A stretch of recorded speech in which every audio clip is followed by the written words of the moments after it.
Rapsodi hidupku sempurna dengan Rapsodi. Haleluya. Apa kabar semua? Bagi yang pertama kali menyertai kami ingin ucapkan selamat datang ke saluran Rapsodi Reality. Saluran yang berkongsikan firman Tuhan dari Pastor Chris yang pastinya akan memberkati kalian dalam kelimpahan. Amin. Saudara-saudari, adakah kalian tahu bahwa kalian boleh melawan iblis dengan firman? Mari kita sama-sama renungkan message kita pada hari ini yang bertajuk Lawanlah dengan Firman. Puji Tuhan. Ayat Injil pembukaan dipetik dari Markus 4 ayat 14 hingga 15 yang berkata, penabur itu menaburkan firman. Orang yang di pinggir jalan tempat firman itu ditaburkan ialah mereka yang mendengar firman, lalu datanglah iblis dan mengambil firman yang baru ditaburkan di dalam hati mereka. Inilah firman Tuhan. Matius 13 ayat 1 hingga 23, Markus 4 ayat 1 hingga 20, dan Lukas 8 ayat 4 hingga 15 mencatatkan cerita ringkas yang Yesus gunakan untuk menggambarkan dan mengajar ajaran rohani, yaitu perumpamaan tentang penabur. Dalam menjelaskan perumpamaan itu, Yesus mengatakan bahwa benih yang jatuh di tepi jalan melambangkan orang yang mendengarkan firman Tuhan dan tidak memahaminya. Oleh itu, syaitan datang dengan serta-merta dan mencuri firman dari hati mereka, seperti yang tertulis dalam Markus 4 ayat 14 hingga 15. Ini bermakna syaitan sedang mengawasi firman itu. Apabila firman Tuhan datang kepada kamu, syaitan juga datang. Ingat semula, ketika firman Allah datang kepada Yesus buat kali pertamanya, syaitan juga telah datang. Dalam Matius 3 ayat 17, Allah berkata dari syurga, inilah anakku yang kukasihi, kepadanya aku berkenan. Haleluya. Dengan serta-merta, syaitan juga datang dan menguji Yesus dengan berkata, jika engkau anak Allah, perintahkanlah supaya batu-batu ini menjadi roti. Hal ini boleh dirujuk dalam Matius 4 ayat 3. Dia, yaitu iblis, mencapar firman yang datang kepada Yesus. Tetapi Yesus menjawab dengan firman dan berkata, dalam Matius 4 ayat 4, ada tertulis, manusia hidup bukan dengan roti sahaja, tetapi dengan setiap firman yang keluar dari mulut Allah.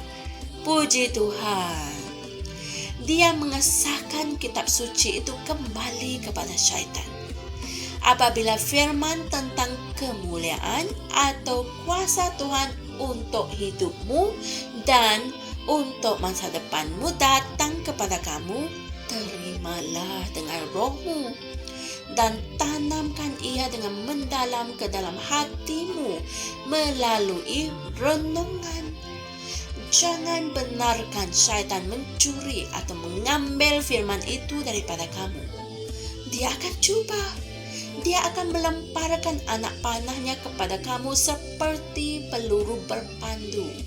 Tetapi lakukan apa yang Yesus telah lakukan. Lawanlah dengan firman. Haleluya.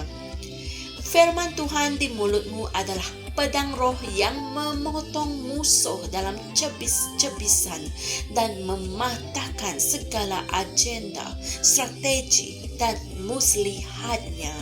Haleluya.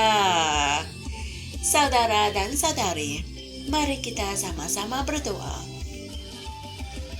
Ya Bapa, Melalui roh-Mu, aku mempunyai pengertian yang tepat mengenai firman dan menerapkannya dengan betul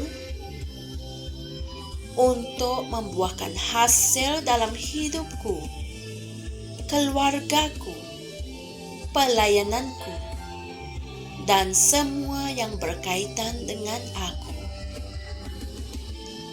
Aku mendengar dan menerima firman ke dalam hatiku dengan iman, kelemah lembutan, dan kegembiraan, agar ia berakarkan di dalam diriku dan menghasilkan buah yang ia bicarakan. Dalam nama Yesus. Amin. Haleluya. Saudara dan saudari, berikut adalah ayat-ayat Injil untuk kita renungkan bagi memahami mesej kita pada hari ini dengan lebih jelas, yaitu dari Markus 11 ayat 23, Efesus 6 ayat 16 hingga 17, dan Yosua 1 ayat 8. Haleluya. Dari mesej kita hari ini kita dapat mempelajari bahwa firman itu sungguh berkuasa dan ia adalah pedang roh yang boleh menyerang musuh-musuhmu.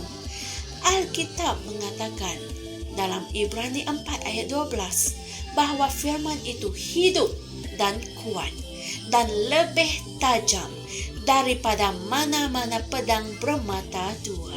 Amin. Oleh itu, saudara-saudari, renungkanlah firman setiap hari, agar firman itu berdiam di dalam kamu dengan berlimpah-limpah. Pastikan kalian meluangkan masa untuk merenungkannya setiap hari dan bukan sahaja membaca, supaya ia dapat berakarkan dengan mendalam di dalam dirimu, supaya iblis tidak dapat mencuri firman itu. Puji Tuhan. Jumpa lagi esok dan Tuhan berkati. Shalom. Kami percaya saudara-saudari semua telah diberkati dengan perkongsian firman dari Rhapsody Reality. Bagi sesiapa yang ingin menjadikan Yesus Kristus sebagai Tuhan dalam kehidupanmu, kamu boleh mengucapkan doa ini bersama dengan saya. Ya Tuhan Allah, aku mempercayai Yesus Kristus, Anak Allah yang hidup dengan sepenuh hatiku. Aku percaya Dia telah mati untukku dan Allah telah membangkitkan Dia dari kematian. Aku percaya Dia hidup hari ini. Aku mengaku dengan mulutku bahwa Yesus Kristus adalah Tuhan dalam hidupku mulai dari hari ini. Melalui Dia dan di dalam nama-Nya, aku mempunyai kehidupan yang kekal. Aku telah dilahirkan semula. Terima kasih Allah kerana menyelamatkan jiwaku. Aku sekarang adalah anak Allah. Haleluya. Tahniah, sekarang kamu telah menjadi anak Allah. Untuk apa-apa sebarang pertanyaan atau untuk mendapatkan lebih banyak maklumat mengenai bagaimana untuk bertumbuh sebagai seorang Kristian, Anda semua boleh hantar mesej di akaun Facebook kami atau email kami di tni.msia@gmail.com. Sekali lagi, tni.msia@gmail.com. Tuhan berkati Anda semua.